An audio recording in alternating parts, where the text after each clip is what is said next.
Live from the mist-enshrouded mountaintop fortress that is X and Y Communications headquarters, you're listening to the world-famous Mountaintop Podcast. And now, here's your host, Scott McKay.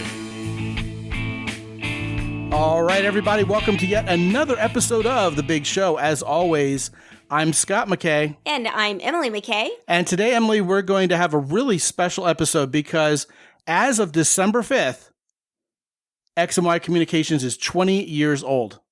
That's so hard to imagine. So this is our anniversary show. Yeah, hard to imagine indeed. It was before we met that I actually wrote the first newsletter on December 5th, and then we met the following 11th of February. So just a couple months later, I met you. Yeah. Hey. And then the rest was history. And is continuing history.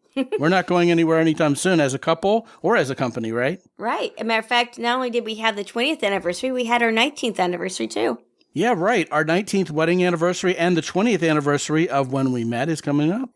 Nice numbers.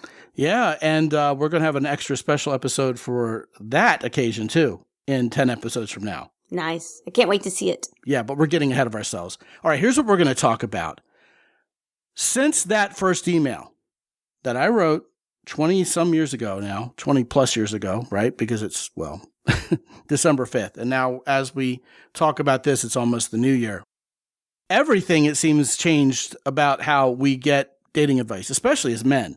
Because back then it was pretty much the underground society of pickup artists or nothing. Well, it's changed for women too, I think. Yeah. Almost as much as men.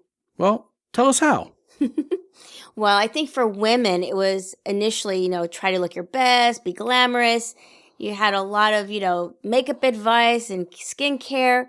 And things have drastically changed that to the point where we don't have to make any changes. We're the goddesses of the world, and men should beg us to want them. And so that's considerably from one side of the spectrum to the next. Well, I think you're talking about something that evolved over the course of 20 years in the women's dating space. So let's talk about that for a second. 20 years ago, I think the rise of online advice for women was still kind of in its nascent phases. Men were further along, believe it or not, in getting dating, relationship, sex advice than women were online. But women were getting it from places like Cosmopolitan magazine and Redbook. And those questionnaires. Right. How to know your relationship is working. Right. And it seemed kind of pop culture-ish. It didn't seem like there was a whole lot of substance there. And then what happened was internet marketing. Remember squeeze pages? Yes. Like, who else wants to figure out how to get men to stop pulling away, right? And you would give your email address and be signed up for newsletters. It used to be easy back then. And men, same way, right? David D'Angelo kind of pioneered that approach. And so what was happening was men were trying to get laid and women were trying to get a guy not to leave after he laid her, basically. That's how it was going on. And then over the course of time, I think a lot of that messaging got really manipulative. Well, even the goals of what men and women want has changed because of that influence. Oh, I agree. And I do think it's because of that influence. But let's talk about how it changed, say, from 2005 to, say, 2010. Okay, you had a lot of women who were being told that they're goddesses and the divine feminine. There was a lot of trying to make women feel like they were their own god, which was really creepy. Kind of a lot of new agey stuff. Yes, that was very popular back then. Right. And men, it really wasn't focused that way towards men. I mean, there was some new agey stuff, but it was really more about hypnosis or NLP, neuro-linguistic programming. What are the tricky ways you can get a woman to want to like you? So it wasn't so much woo-woo as it was, mind control-ish kind of things. But for women, it seemed like it was a lot more new agey stuff, right? And so women are being told they're goddesses, they can do no wrong, really trying to help women's self-esteem. I think that was probably the good part of that messaging, right? Well, I mean, everything has its good intentions. And yes, you're right. That one had to do with women who were, feeling bad about themselves, needed to know that they were valuable, that they deserved to have love. But that doesn't change the fact that a lot of us need to make changes in our lives to be better for the person that enters our lives. And that's where the message fell flat? Well, when I first started this company, I got the domain name Deserve What You Want. And I said, man, that sounds really generic, really trite. Like someone's probably used this. 100 people have probably used this. And I did a Yahoo search because Google really didn't exist the way it does now. Then Yahoo was the predominant web search, right? Yahoo! You remember that? Right, exactly. And there were other ones too, like Web Crawler. And they're all gone. Basically, people just use Google nowadays. It's crazy. But yeah, I did a Yahoo search, Deserve What You Want, and it came up one time. Like someone had ever said it in a speech somewhere. So it was a novel concept to become the kind of person that the person you're trying to attract is actually going to want in return, right? It was original. And to this day, I think things have shifted so far towards transactional relationships and give me what I want, and I'm going to get in this relationship so this other person can serve me and do my bidding. I don't think we've woken up from that. I think things are still the same way. They might even be worse. Well, I think that's because in 2005 to 2010, be your goddess, you're so perfect, you don't need to make any changes. When that failed, of course that was going to fail, but when that failed, they needed to change and make a shift. And that shift is what we're talking about right there.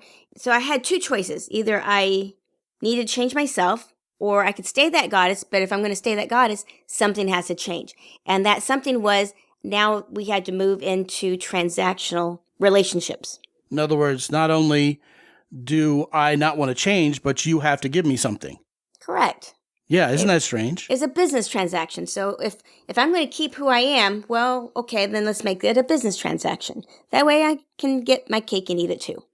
Yeah, and also with men, I think there was a shift around that time too, where I don't even have to have a pickup line. I don't even have to have some kind of tactic or pickup artist strategy to try to go pick up women. I should just sit here and wait for the women to come to me. Oh, that's right. I forgot about that. Yeah, right. I do nothing. I don't have to work on anything. It's just automatic attraction. Around that time, I remember two of our peers were battling with each other and threatening to sue each other because one had a program called 10-second seduction and the other one had a program called 7-second seduction, and they were arguing over who stole whose idea. And both of those ideas are preposterous, of course. Right. And I mean, unless you have a remote control that controls everybody, we can't be controlled by remote control anyway. Meanwhile, as of a couple years ago, we now have AI girlfriends. So we really can control them and get them to do our bidding and not have to worry about doing any kind of self-work or anything. But again, there was a continuum hurtling towards where we got to this place. I can think of one phenomenon that really caused things to go from bad to worse in this regard, and that was the video sales letter. The video sales letter was that, and you still see them today, but this was the advent of them when they were really manipulative and people hadn't figured out, that they were really being hypnotized and fooled into watching something they never really wanted to watch. They were those websites where they would put a slideshow on the screen and show you the words as they were reading the words. And what would happen is they would make a preposterous claim, right? And they would promise they would reveal the solution to that preposterous claim that goes with it. And then you would watch for 30, 40, 50 minutes, an hour, and they would never reveal to you what they said they would. They would just finally have you buy what they were talking about. And the psychology was that you would actually buy it because now you've invested all that time, but it just strung you along. And the promises being made in those videos, you remember them? Here are 3 simple words you can say to a man to make him never even look at another woman again and commit to you right away. Passion words, commitment phrases. And I remember going to meetings with my peers and we would talk about this. And someone would say, I've got a brand new product with a brand new hook, and you all should sell it for me. It's brand new. It's completely original. Here are 3 simple things to whisper in any man's ear to make him, and it was like not original at all.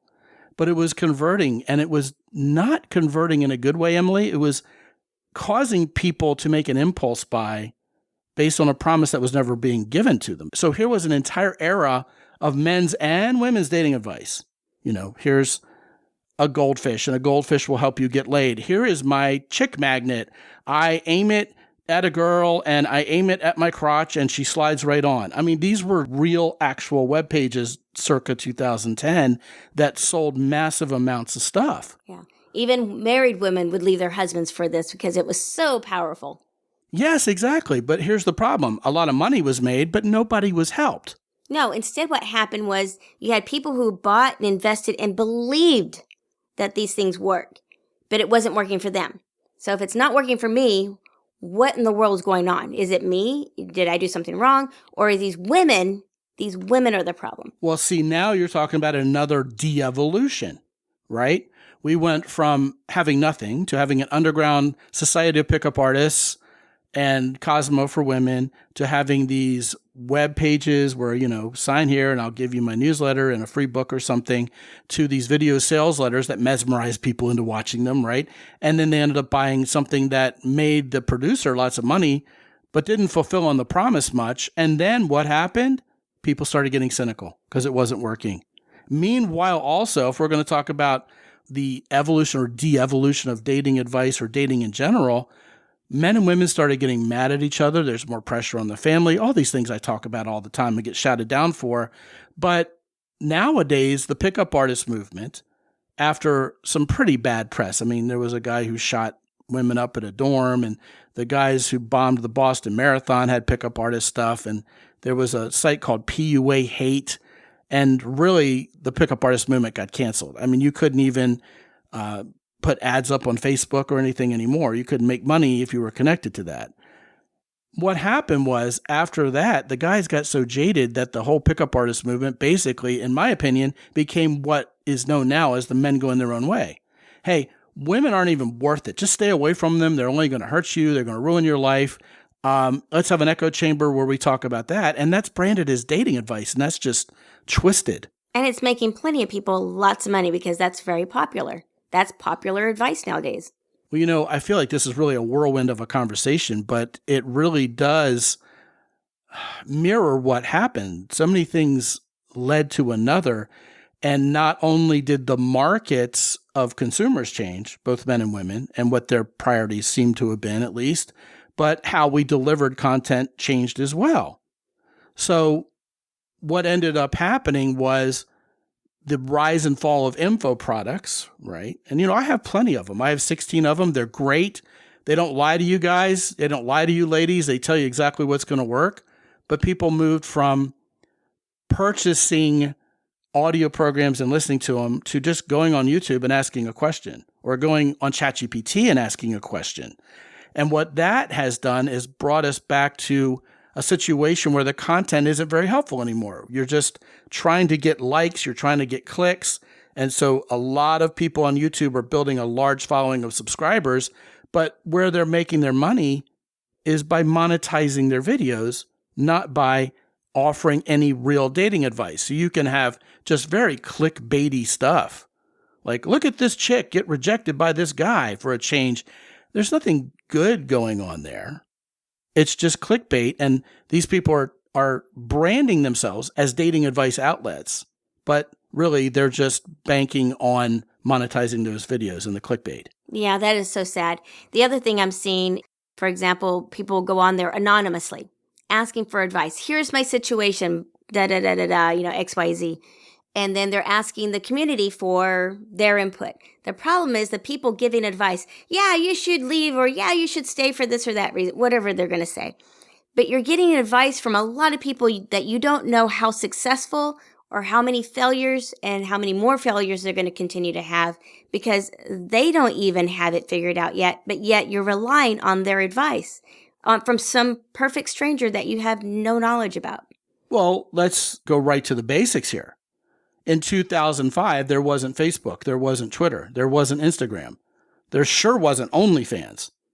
So the whole rise of social media and how it affected men's and women's dating advice, there's a lot to it. And you've hit upon something that's very, very important.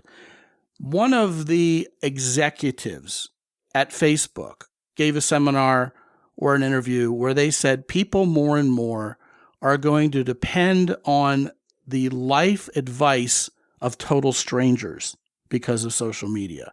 And people gasped. Well, that's what you just said. And it happens. And one more point to that. That's so amazing, isn't it? Because we're asking strangers for advice and determining our future based on that. Yes. But the sad part is, like I said, we don't know their past. We don't know anything about them.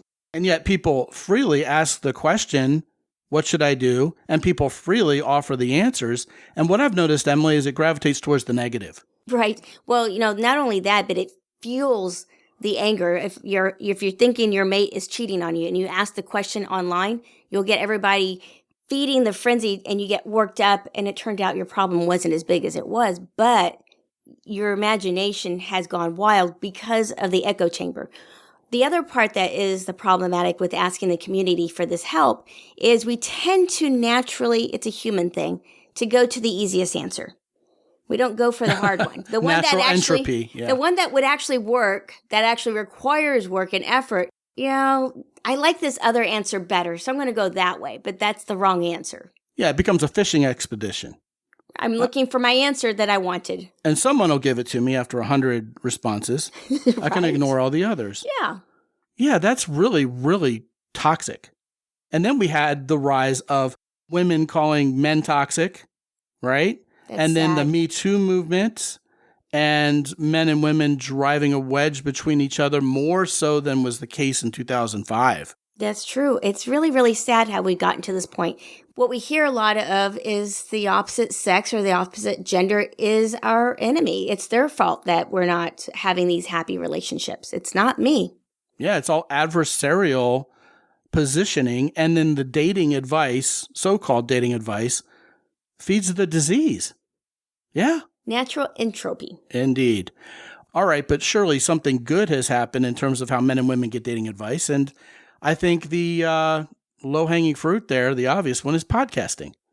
There's lots of information there, isn't there? Yeah, and I mean, you and I, bona fide, straight up, had one of the first dating advice podcasts. So it was very new in 2006. So in the last 20 years, the rise of podcasting has also, in my opinion, positively contributed to the rise of long-form, thoughtful answers by, content creators who actually care, right? Yeah, I think so. And then they also interview other people. I think a lot of them really try to put good content out there. Well, we certainly always have. That's why we have the balls to do a show like this, an episode like this. Well, come April, it'll be 20 years. Yeah, but we'll call it out because we've always tried to have integrity.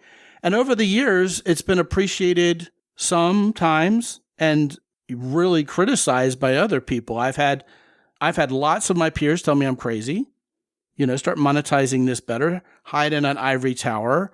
You're missing out on an entire market. You're just being naive, thinking people want real, actual relationship advice.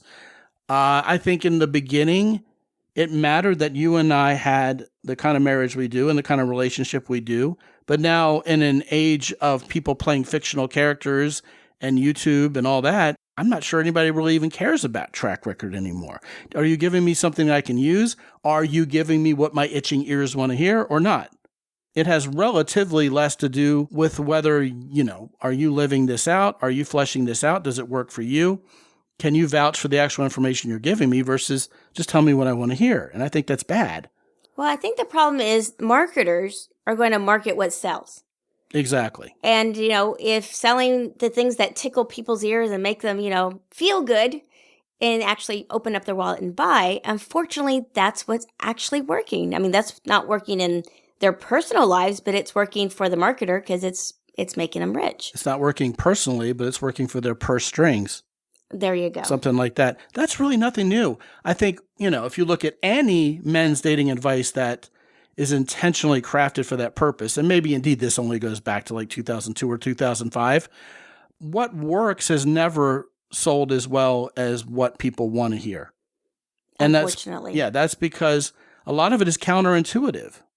You don't think it's going to work. It isn't necessarily so selfish, right? One of the things that I think is good that has happened since people have kind of woken up from the manipulative dating advice from the 2010s is that there's more of a rise of people wanting to get over trauma, wanting to get over bad relationships, and be more resilient. I mean, the rise in resilience coaching just in the last 5 years since COVID has been dramatic. And it's very much necessary because men and women have suffered a lot over the decades. Together at the hands of each other. Mm-hmm. Yeah. Yeah, I think so. I think there's more level-headed advice about how to go through the family law process than there was in 2005. I also think, things like divorce coaching didn't even exist back then.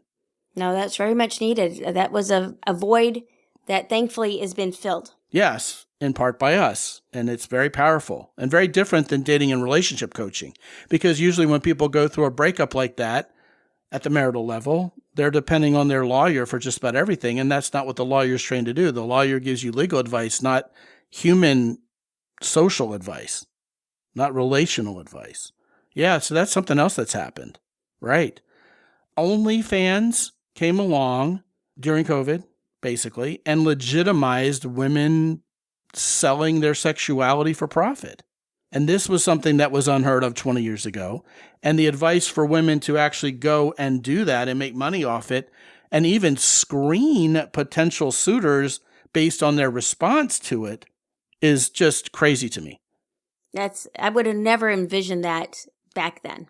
No, I don't think anybody saw that coming. And then, of course, now you have AI, and people are using AI in good ways and in not so good ways. The problem with ChatGPT and Claude is they're all Mr. Nice Guy, and they'll, again, give you what your itching ears want to hear. Why? Because they want to keep you engaged. They do great artwork. They do great artwork. Grok has really stepped up lately, giving us sexy pictures of women for the top of my newsletters. It's pretty amazing, actually. But, short of going and getting an AI girlfriend who will do your bidding and basically be my dream of genie with no strings attached, even consulting big AI to get answers is a fool's errand because you're just going to hear what you're going to hear. Now, as for the AI girlfriends, you can't smell them, you can't taste them, you can't touch them, you can't have actual real sex with them. It's basically just fake phone sex. Did you hear about the lady in Japan who married her AI avatar?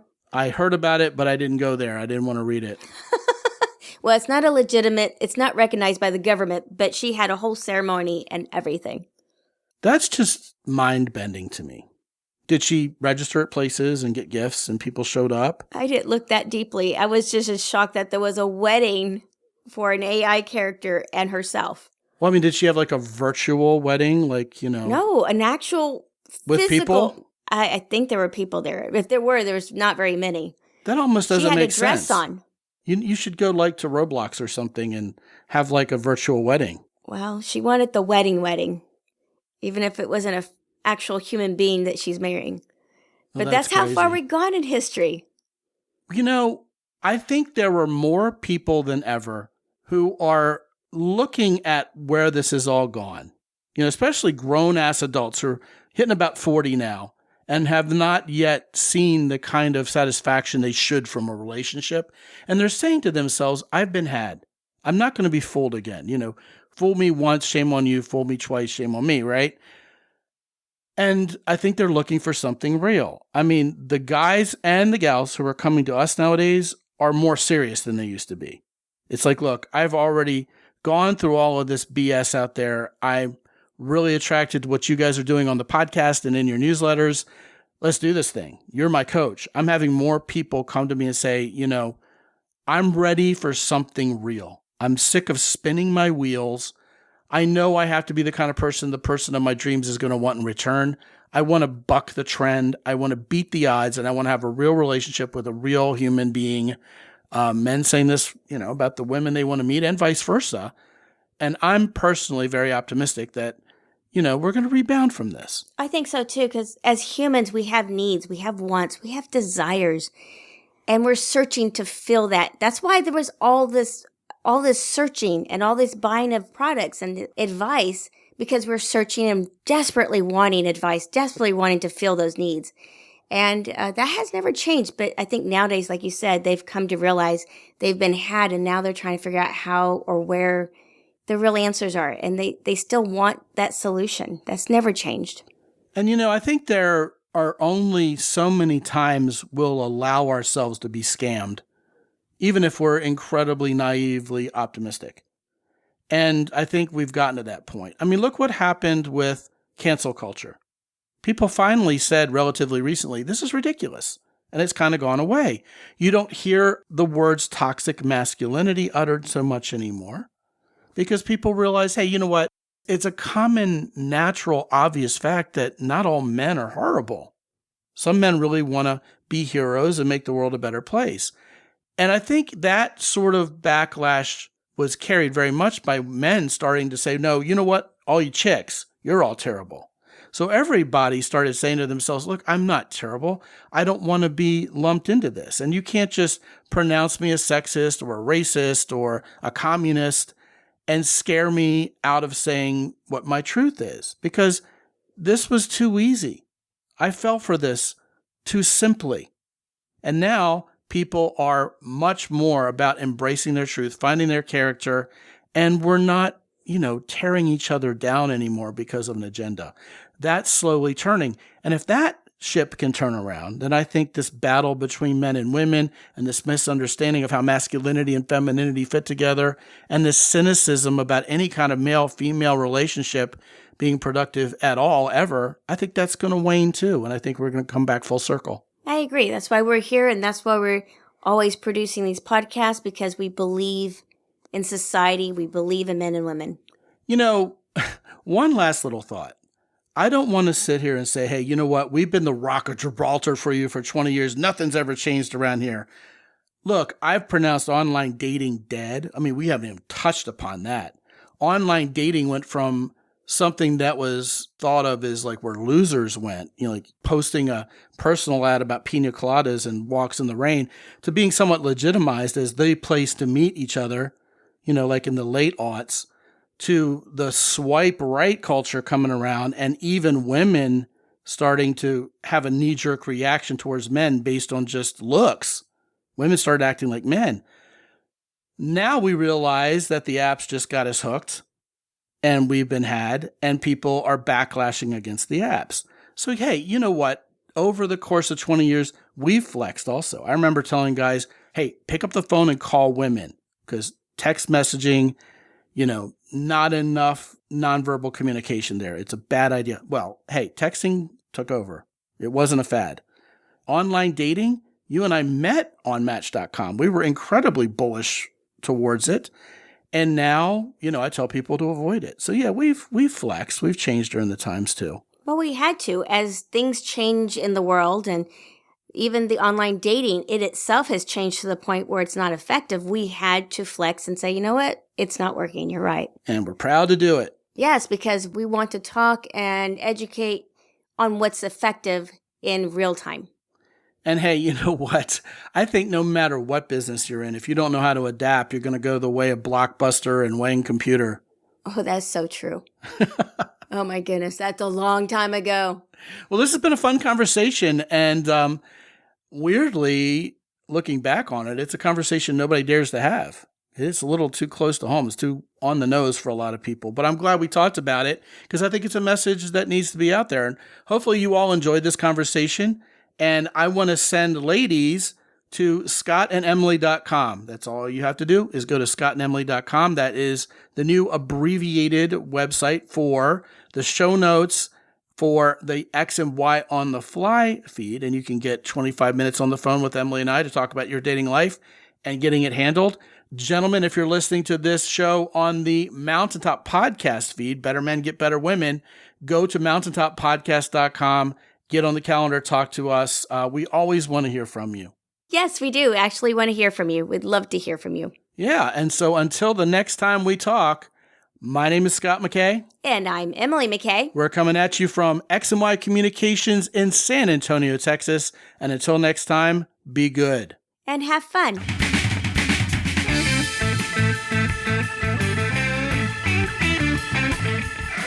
The Mountaintop Podcast is produced by X and Y Communications. All rights reserved worldwide. Be sure to visit www.mountaintoppodcast.com for show notes. And while you're there, sign up for the free X and Y Communications newsletter for men. This is Ed Roy Odom speaking for the Mountaintop Podcast.